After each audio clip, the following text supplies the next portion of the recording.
전해드리는 말씀을 잘 들으시고 한번 여러분께서 판단해 주시기를 부탁드립니다. 학생인권 조례가 교권을 추락시켰다는 뉴스는 여러분께서 많이 들으셨죠?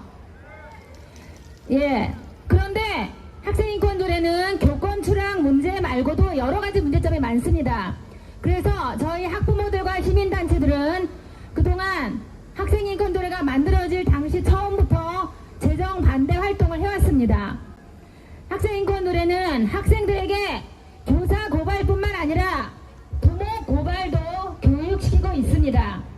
제27조 상담 및 조사 등 청구권 1항에는 학생을 비롯하여 누구든지 학생인권이 침해당했을 경우에는 학생인권 보호관에게 상담 및 조사 등을 청구할 권리를 가진다라고 되어 있는데, 이런 내용을 아이들에게 교육하니 몇 년 전 서울에서는 교회 가라는 부모를 아이가 고발해서 엄마가 경찰서에 가서 5시간이나 조사받고 오는 일이 있었습니다.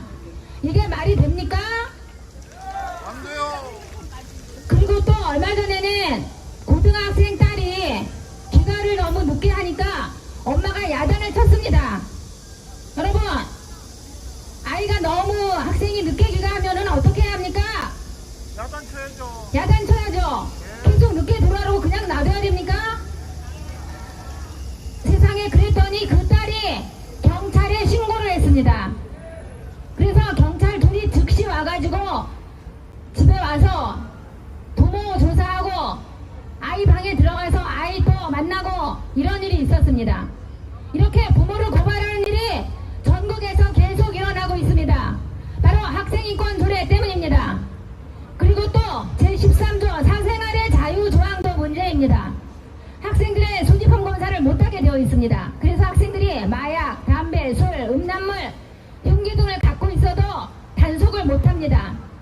문재인 정권이 시작된 2017년 기준 2022년에는 10대 마약사범, 즉 19세 이하 마약사범이 4배나 증가했습니다.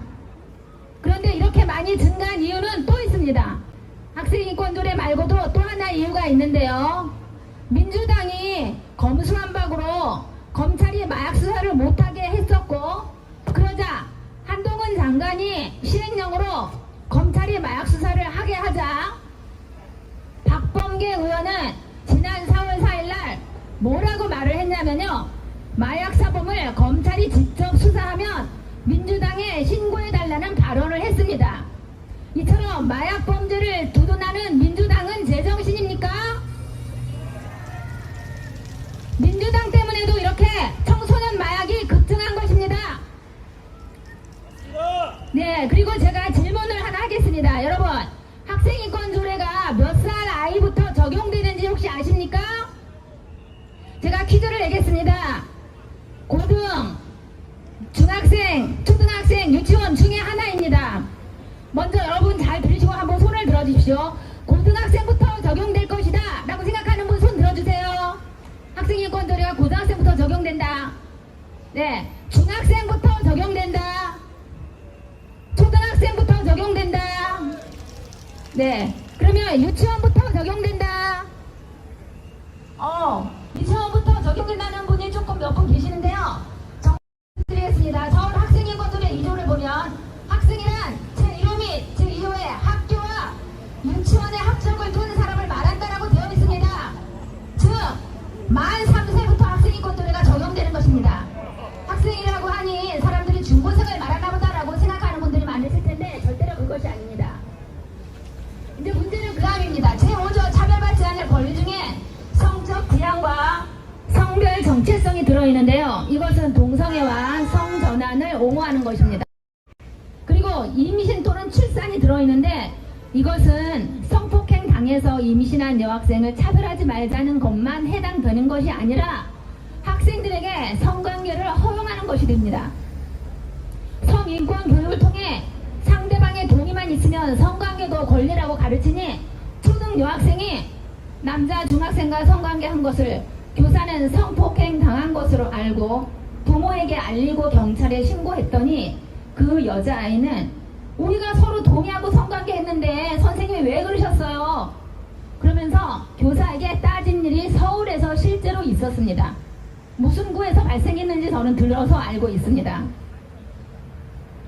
제가 질문 하나 또 다시 드리겠습니다. 우리나라 유치원 아이들 대상 성교육 도서에 유치원 아이들 대상 성교육 도서에 성관계하는 방법을 가르치는 책이 있을까요? 없을까요? 네, 있다라고 생각하는 분 손 들어주세요. 네, 손 내려주시고 없다라고 생각하는 분 손 들어주세요. 네, 손 내려주세요. 여러분, 문재인 정권 때 여가부에서 유초등생에게 좋은 책이라고 추천한 나담 어린이 책들 중에는 성관계하는 방법을 그림까지 그려가며 자세히 설명해놓고 또 동성애를 옹호하는 내용도 들어있습니다. 이게 말이 됩니까? 안 됩니다. 그리고 나다움 책 말고도 여러 그 초등 성교육 책에 콘돔 사용법, 동성 성관계하는 방법, 3명이 성관계하는 방법, 자위하는 방법 등 입에 올리기도 민망한 내용들이 들어있습니다. 이게 말이 됩니까? 안 돼요. 빨리 학부모들이 알고 학교나 도서관에 항의해서 책을 빼야 합니다. 이런 책들이 우리 세금으로 구입해서 비치되어 있는 것입니다. 초등학교 도서실과 시립도서관, 도립도서관, 공립도서관마다요. 그리고 또 전국의 청소년 성문화센터들도 세금으로 참으로 기가 막힌 성교육을 하고 있는데 오늘 시간이 없어서 제가 다 말씀드리지 못합니다. 이처럼 학생인권 조례는 만 3세 이하부터 동성애와 성전환 옹교육을 하게 하고 초등생에게 성관계할 권리가 있다고 가르치고 있습니다. 이런 교육은 우리 아이들을 성적으로 타락시키고 결국은 우리 자녀들과 가정과 나라를 무너뜨립니다. 이런 성교육을 어렸을 때 받은 사람들은 성중독자가 될 확률이 높습니다. 그리고 또 제5조 차별받지 않을 권리 중 사상 또는 정치적 의견, 제17조 제3항 의사표현의 자유, 집회의 자유도 문제입니다. 학생에게 집회의 자유가 있다고 알려줘 촛불 집회 등에 참여하게 하는 것입니다. 작년 10월에 제1차 윤석열 퇴진 중고등학생 촛불 집회 포스터에 교복 입고 오라며 옛날 총진당 세력이 윤석열 대통령 퇴진 촛불 집회 중고생을 동원했던 기사 기억나시죠? 네, 기억납니다. 그리고 또 학생인권조례가 시행되는 지역은 하나같이 학력이 떨어졌다는 통계가 있습니다. 수업을 방해하는 학생을 교사가 지도할 수도 없고 야간 자율 학습도 못하게 하고 휴식권이 있다고 주장하라고 가르치니까 잠자는 학생 깨웠다가 학생에게 맞아서 코뼈가 내려앉은 교사도 있었습니다. 이러니 당연히 학력이 떨어집니다. 그리고 또 아이들에게 반성문 쓰기도 못 시킵니다. 제16조 양심 종교의 자유 3항 학교의 설립자, 경영자, 학교의 장 및 교직원은 학생에게 양심에 반하는 내용의 반성, 서약 등 진술을 강요해서는 아니 된다라고 되어 있습니다. 애들 교육이 되겠나? 그런데 요새 어떤 분들은 학생인권조례 문제 있는 몇 개만 바꾸자고 하시는데요. 여러분 지금 들어보시니 어떠신가요? 몇 가지만 바꿔서 되겠습니까? 지어서 살다 보니까 그 집 자체가 기초부터 잘못되어 있고 여기저기 계속 문제가 일어나면 그 집을 수리를 해야 합니까? 아니면 부수고 다시 지어야 됩니까?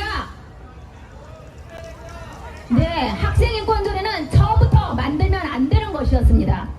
좌파는 학생인권조례를 절대로 폐지를 안 하려고 합니다.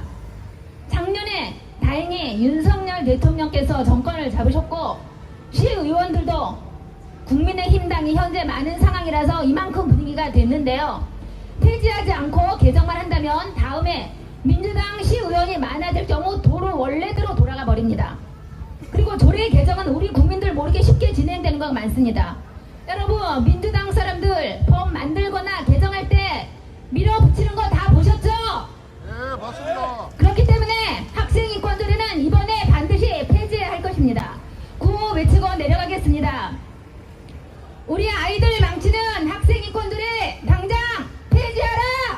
폐지하라! 폐지하라! 폐지하라! 감사합니다. 폐지하라!